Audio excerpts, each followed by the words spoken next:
Bom dia, servidores, estagiários, defensores públicos presentes. Esse é o terceiro módulo do nosso minicurso de prática penal, né? Nós temos como objeto hoje, desse terceiro módulo, prisão e liberdade no processo penal, estratégia de defesa e prática jurídica. Meu nome, para quem não me conhece, sou Antônio Agnes Boaventura Filho, né? Defensor público desde 2012, né? Ou seja, são mais de 13 anos como defensor público.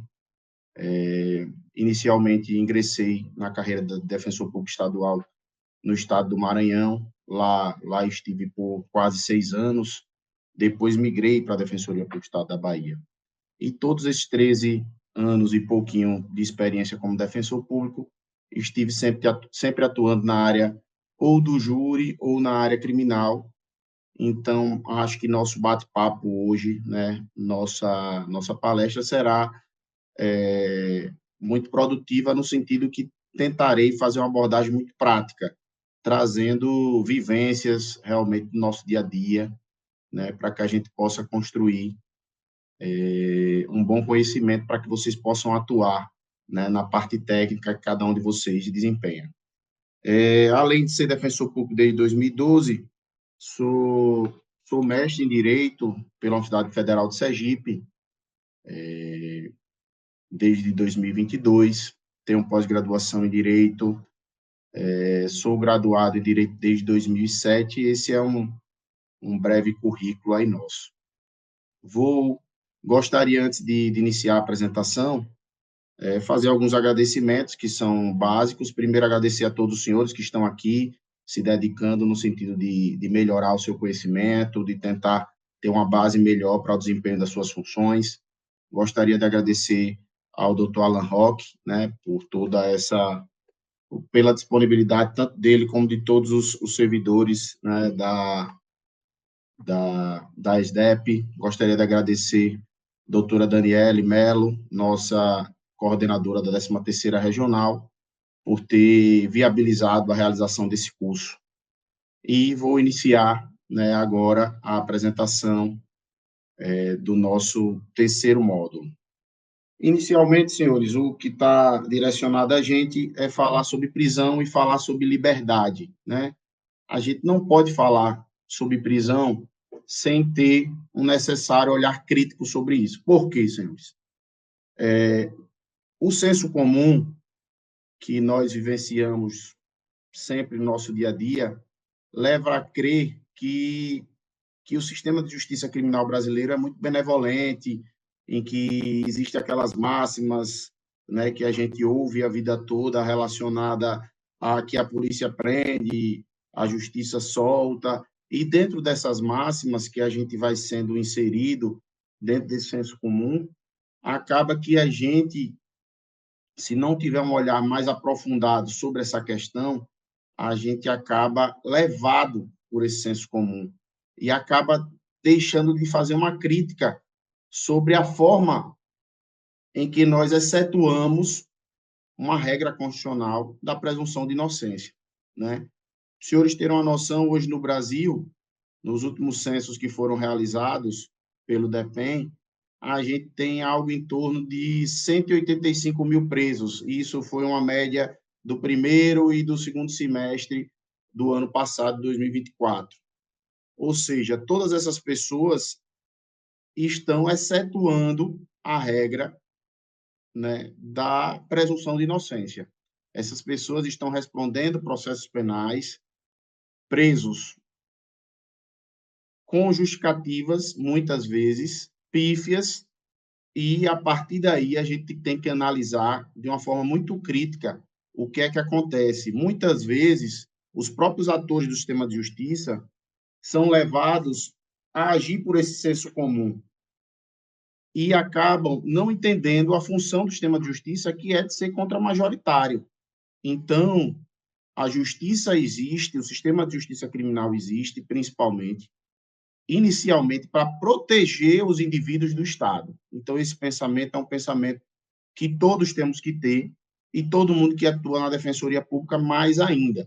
Então, eu peço aos senhores, né, que não deixem de ter um olhar crítico por essa questão. Busquem, através da criminologia crítica, né, busquem algum conhecimento sobre isso, para que vocês possam, a partir desse olhar crítico, atuar de uma forma mais detida, entendendo, né, as mazelas existentes dentro do sistema prisional brasileiro, entendendo as falácias das ditas funções da pena, para que serve a pena.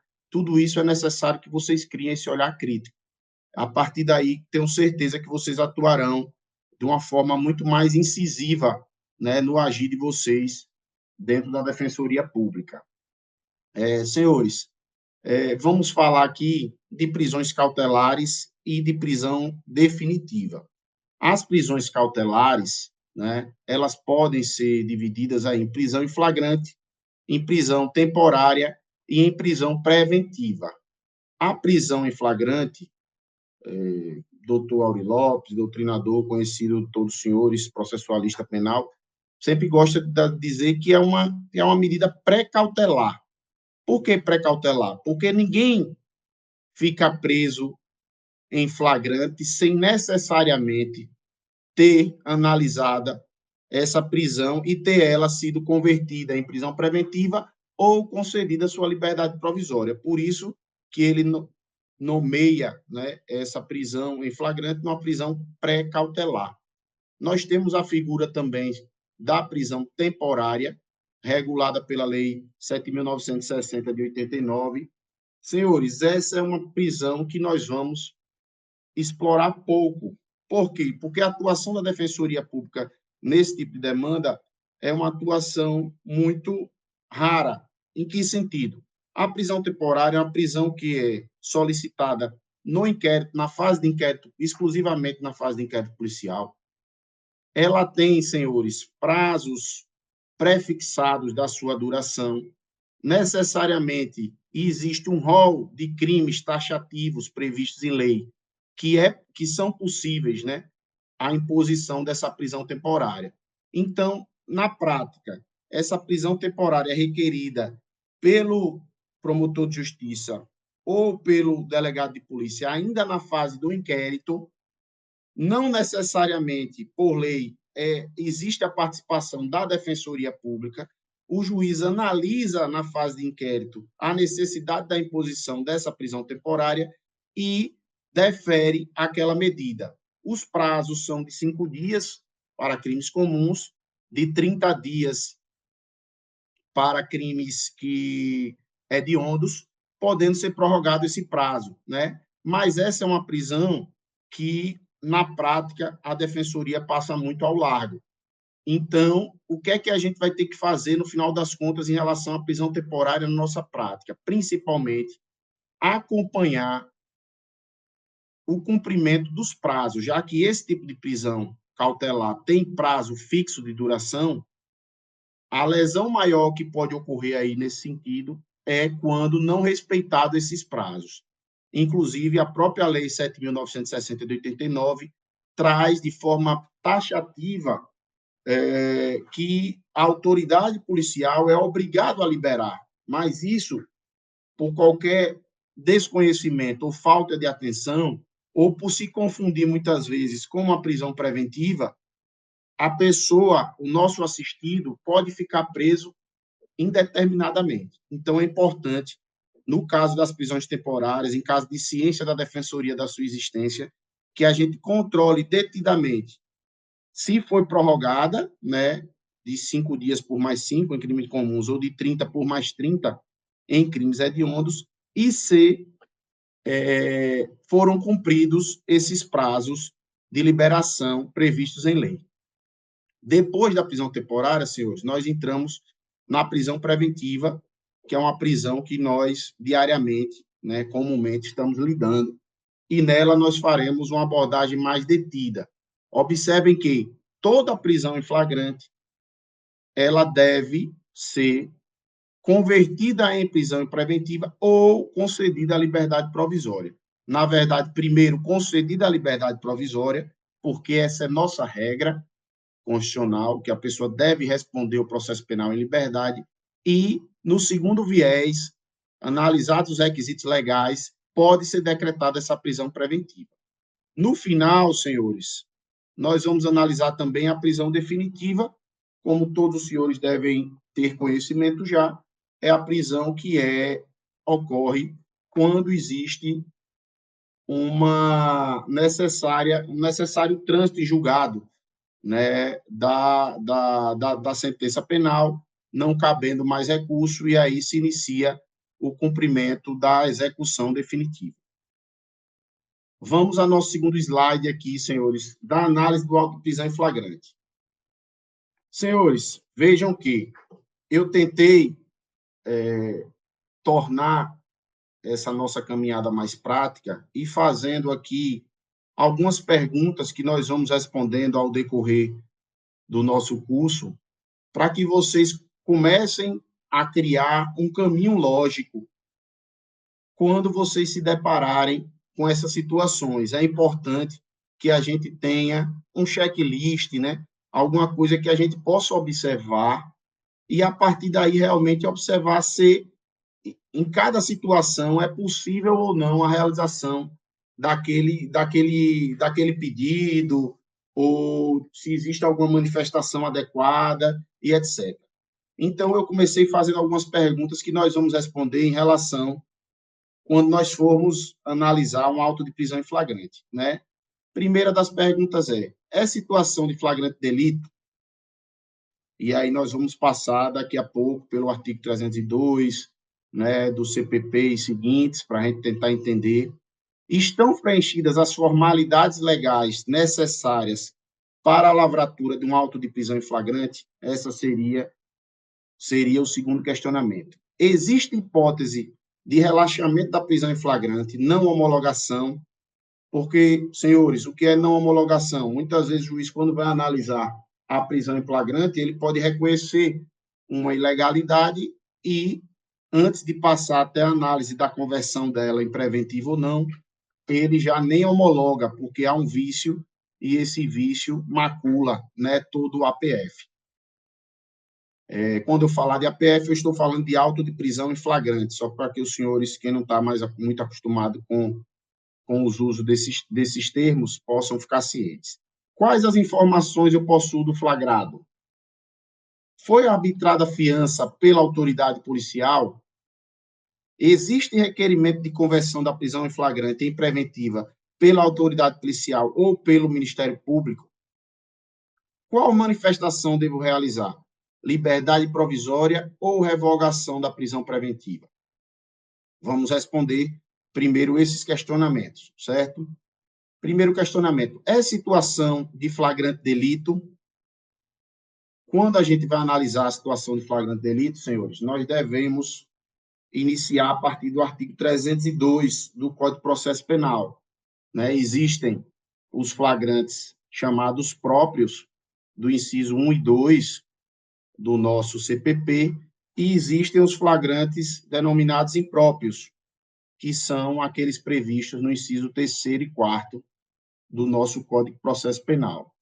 Observem que está cometendo a infração penal, acaba de cometê-la, é perseguido logo após que faça-se presumir que ser autor da infração penal e é encontrado logo depois com instrumentos, armas, objetos, papéis que façam presumir ser ele autor da infração.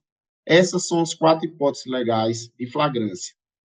O que é que a gente tem que ficar atento em regra, senhores? É óbvio que eu não vou adentrar em cada uma, esmiuçar essas hipóteses aqui, porque senão a gente perderia muito tempo e não conseguiria alcançar o objetivo, né, do nosso curso. Mas o que eu quero que os senhores entendam é o seguinte: o que é que a gente tem que observar? Principalmente aqui. Às vezes, senhores, a pessoa demora 1, 2 dias para ir na delegacia ou para acionar a autoridade policial, e a autoridade policial vai até o local onde está o suposto flagrado e realiza uma prisão em flagrante, certo? Isso é uma coisa que acontece corriqueiramente. Quando não são dias, mas são horas, ou são termos que a gente observa no flagrante, que nos demonstram que houve uma interrupção clara da situação de flagrância para um segundo momento onde a polícia foi acionada e fez a prisão ilegal do flagrado. Então, fiquem muito atentos a essa questão temporal, né, de quando isso foi realizado. Isso é o que mais comumente nós nos deparamos, né? E aí, senhores, analisados essa situação, se há flagrância ou não, porque se não há flagrância, vocês vão observar que a gente está dentro de um critério de legalidade, que nós vamos trabalhar mais à frente. Nós observamos que lavra-se, a Polícia Militar conduz, certo, o flagrado, ou a própria Polícia Civil, ou qualquer um do povo, né, porque existe também essa possibilidade de qualquer um do povo, ou a Guarda Municipal, ao observar um flagrante, né, e realizar a detenção, ele conduz essa pessoa, esse indivíduo, até a delegacia de polícia. Na delegacia de polícia, né, será lavrado o auto de prisão em flagrante. E aí a gente já entra nesse artigo 306, que vem logo abaixo aqui. A prisão de qualquer pessoa e o local onde se encontra serão comunicadas, veja, levado à delegacia, o delegado, após lavrar o auto de prisão em flagrante, ele tem a obrigação de cumprir com o artigo 306 do Código de Processo Penal, que é informar ao juiz competente, informar a família do preso ou a pessoa por ele indicada, certo? Vamos voltar agora a... Dando continuidade aqui, não vamos voltar não. Esse parágrafo primeiro abrange a Defensoria Pública e, por vezes, vocês vão se deparar com isso.